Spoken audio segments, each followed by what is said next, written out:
now give our attention to our brother Seth Wubbles, and his title is Potential, and he has no reading. So, Brother Seth.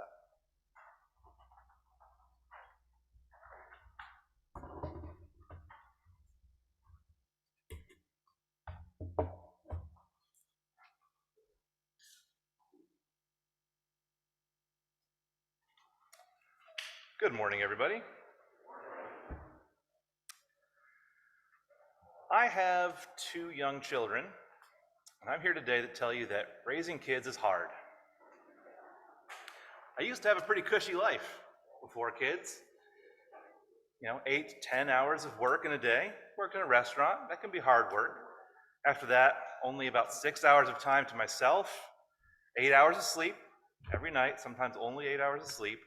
I really felt like I needed all of that 6 hours of time to myself and that 8 hours of sleep to recharge for another day of work.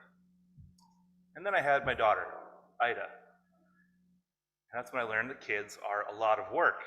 And they will push you to do more with your time, to do more on less sleep, spend a lot less time focused on yourself, more time focused on someone else.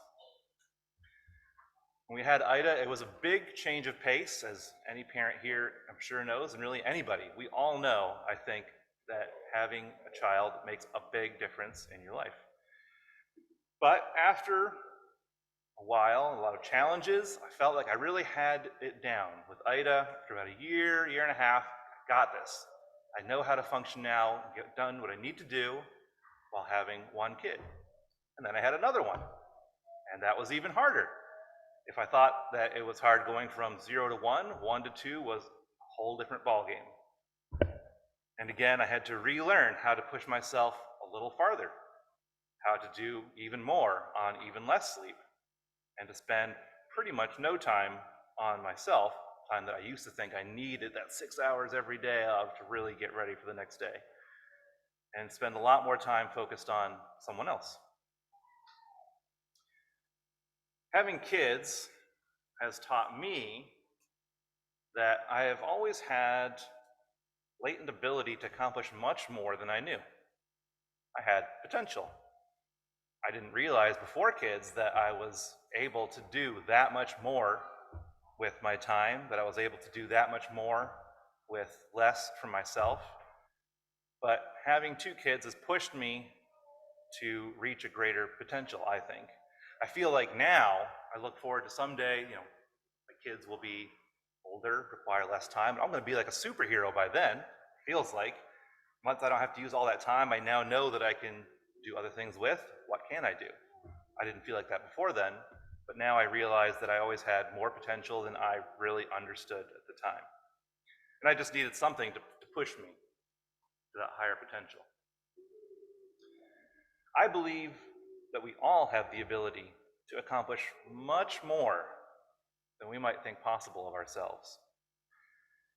And I use kids as an example because that's what's on my mind, that's what's happening in my life, but our potential isn't just to do with raising kids. That's just an example of something in my life that's pushed me, but we all have the latent potential to do all kinds of different things. We have the potential to be more productive, and that can mean a lot of things. Maybe you're able to get a lot more done at work than you realize. Maybe there's something that you're passionate about, but you just don't feel you have the time, the energy, the know-how to accomplish that, and that holds you back. But I would suggest if it's something you're passionate about, you do have the potential to do that. You have the potential to master new skills. Maybe you've always been interested in woodworking, but it just sounds too challenging to approach. But maybe you actually can do that. We have the potential to develop connection with somebody who needs you. Maybe you look around and you can see someone that you care about, that you know is hurting, struggling with something that you maybe struggled with, and you think, well, I'm probably not the right person to help them, but maybe you are. I think I would say that you do have the potential to help that person, to help someone else.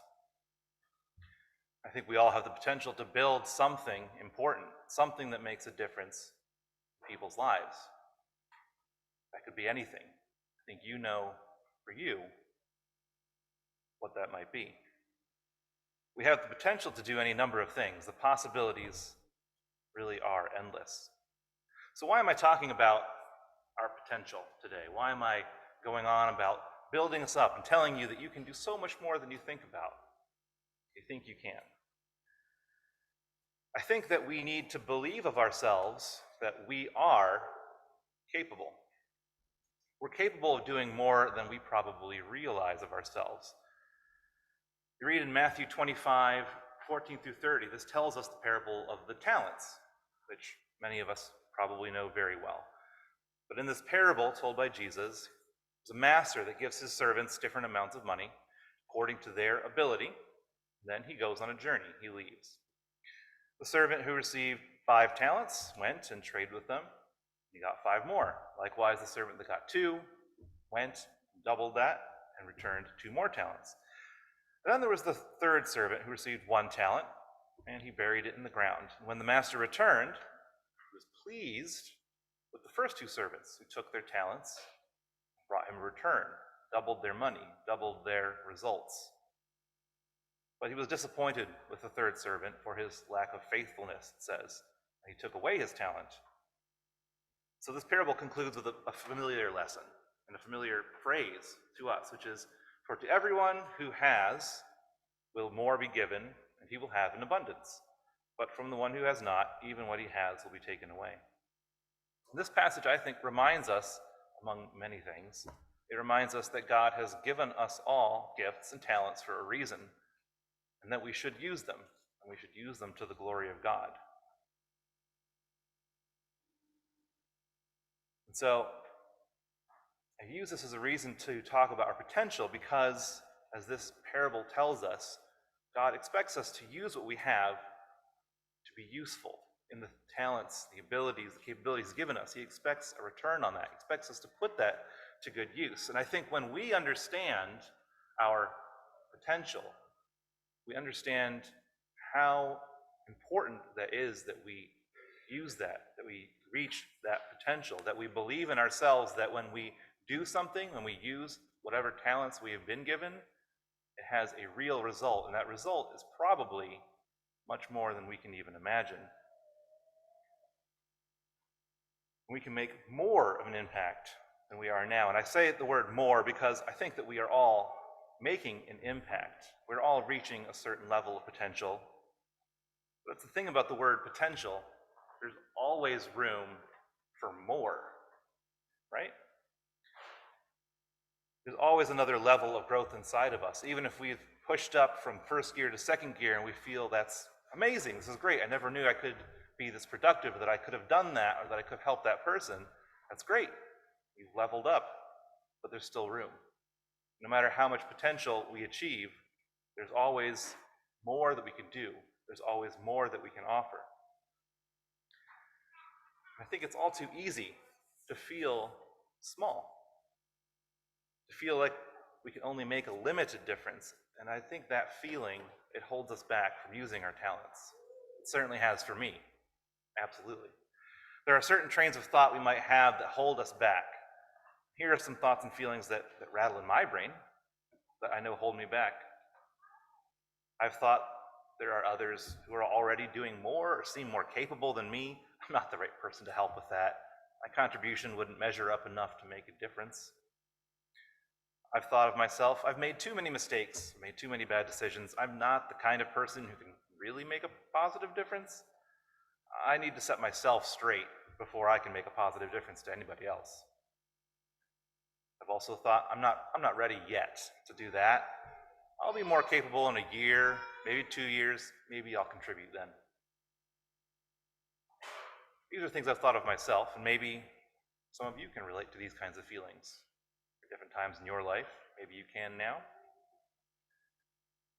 What are some other thoughts or worries that we hold that keep us back from taking the risk of using our talents? And it is a risk, isn't it? Whenever we try to reach a higher potential, step outside of our comfort zone, we risk failure, making ourselves vulnerable. It's uncomfortable. But when we recognize that we are capable, we become more willing to push ourselves to take action and to use our talents and to use them to God's glory. We have the potential to make a real impact on our friends, our family, our ecclesia, our community. This is especially true if we understand that our true potential is given by God, and that our potential is unlocked through our faith in Him. In Matthew 17, verse 20, Jesus tells his disciples, "Truly I tell you, if you have faith as small as a mustard seed, you can say to this mountain, 'Move from here to there,' and it will move. Nothing will be impossible for you." Again, I think a passage that's familiar to us all. And here, Jesus is saying that when we do something that is motivated by faith and trust that God is there to help us accomplish it, that God is there to help us succeed, we have essentially limitless potential. And that's because God has limitless potential. Jesus says that you could move a mountain through faith, and this feels, I think, a bit over the top. Although I admit, when I was 10, 11 years old, I tried that. Went and looked at a mountain, said a prayer, saw if the mountain would move. It didn't. It caused me to reevaluate the exact meaning of that passage. And clearly, Jesus isn't expecting us to literally move a mountain, but it drives home his point. He was saying this to his disciples who had been trying to drive a demon out of a sick child, essentially to heal a sick little boy. And I don't think he was telling them that they should literally try to move a mountain, but what he was telling them is that something of that scale could be possible because it is God who is making it happen, who is channeling through them, through their faith, to make it happen. And so, if God can move a mountain from a faithful prayer, how much more can he heal a small boy? How much more then for us can he help us in our life with something that we want to do that is motivated by faith, if we ask him in prayer and lean on him to give us success? If we tap into God's potential, then we will succeed, and it makes our potential multiplied infinitely. So we should be bold to reach outside of what makes us comfortable. We should be confident that when we align ourselves with God, with faith, with trying to do the right thing, that we can make a huge impact, bigger than we might even believe of ourselves, because it isn't just us. Even so, we will at times fail, and we will fall short. Even with God in our corner supporting us, we have to be willing to take risks. And we can't be discouraged when we don't succeed. Because yes, God is in our corner when we're aligned with him, when we have faith, but we are still imperfect. We have the potential through God to do so much, but we also have the potential, because of our nature, which is sinful, which is imperfect, we have the potential to fail and to fall short.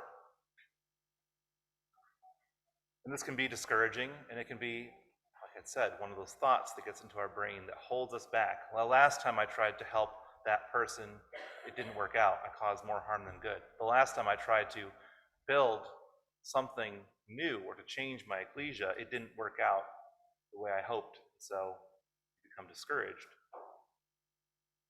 But we can't. Galatians chapter 6, verse 9 tells us, "Let us not become weary in doing good, for at the proper time we will reap a harvest if we do not give up." This verse acknowledges that there will be times when we experience failure, when we experience discouragement. But it encourages us to keep on pressing forward in our efforts to do good. It reminds us that if we persevere and do not give up, we will eventually succeed, especially when we continue to lean on God for our success and know that he will eventually, if we follow him in prayer and in faith, he will give what we try to do success. And the Bible is full of characters who come from humble origins they accomplish great things. Doesn't everyone love the story of the underdog rising to the top? In the Bible, just like any movie, book, anything we experience now, the Bible is full of these characters, not just characters, they're real people. These are the sort of people that God has chosen to work through. And we know many examples. David was a shepherd who became a king, the king of Israel. Joseph was one of 12 sons who was sent to be a slave. He was imprisoned, and then he eventually became a ruler of Egypt, a foreign land, and saved his people and his family. Moses was an Israelite baby condemned to die, who became an Egyptian prince and then God's chosen leader of his people. Peter, in the New Testament, was a working class fisherman, became a leader that built the church. And even Jesus was a carpenter who became the savior of all mankind. And I would say that other than Jesus, these people and so many more examples in the Bible I'm sure we can think of, I think all of these people, I would say, did not think of themselves they were more capable or had greater potential than anyone else. Of themselves, they didn't. What they did do was act out of faith and trust in God. Not perfectly. We certainly know that they all messed up from time to time. But God chose them because he saw David as someone who was faithful. He was going to do his best to act out of his faith and trust in God. These people in the Bible tried to align themselves with God's will, and they achieved greater accomplishments and greater impact on those around them than probably anyone, including themselves, thought possible. Is that you? Is that me? Could be. If we channel God's power and have faith in him, read his word, and align ourselves with his will, that he can use us to do more than we probably imagine possible of ourselves. So how is all of this building up our potential, talking about our capabilities, how is this relevant to remembering Jesus, which is what we're here today to do, to remember his sacrifice, his body broken, his blood shed for us? How does this bring us to the table? It's because Jesus knew then, and he knows now, our potential. He knows my potential. He knows your potential. He knows that you are sinful and broken, but he also knows that you are loved. He knows that you have the potential to follow him. He knows that you have the potential to love your neighbor as yourself. He knows that you have the potential to love your God in heaven. So knowing that about you, about me, Jesus didn't just die. He died willingly for you and for me. He died for you, knowing you. Remember that.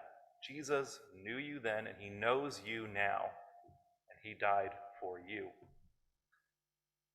Sometimes we may not feel valuable, capable, or worth someone choosing to die on our behalf, certainly.